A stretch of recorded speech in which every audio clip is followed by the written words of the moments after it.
Well, here's something that would be hard to believe just a few years ago. The city of Grand Rapids is hiring a cannabis manager. News 8's Joe LaFurgey tells us who's qualified.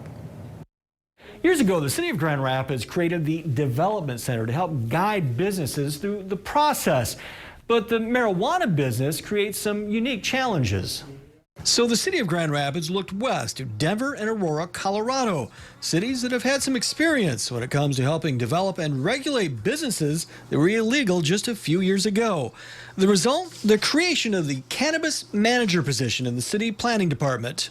There's a whole body of work that is created as a result of these ordinances and policies, and so we really need somebody to make sure that we're managing that properly and following up on the commitments that are made by the industry. After a number of starts and stops, Grand Rapids City Commissioners adopted zoning amendments clearing the way for recreational marijuana licenses in July.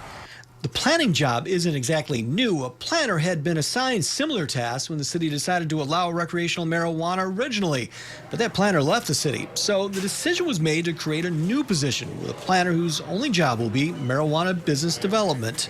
I mean, it is a brand new program, and so making sure that there's strong project management skills, strong communication skills to work with the industry and work with the community.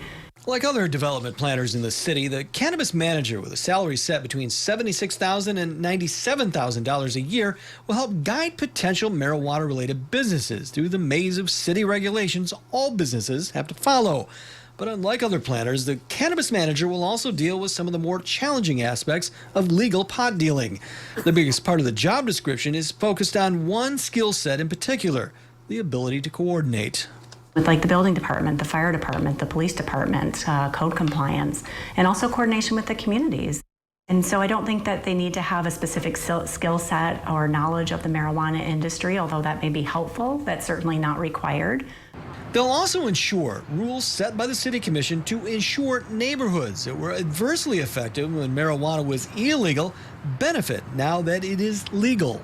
And so we need this position to make sure that those commitments and those agreements are being followed up on and support the neighborhood if they're not.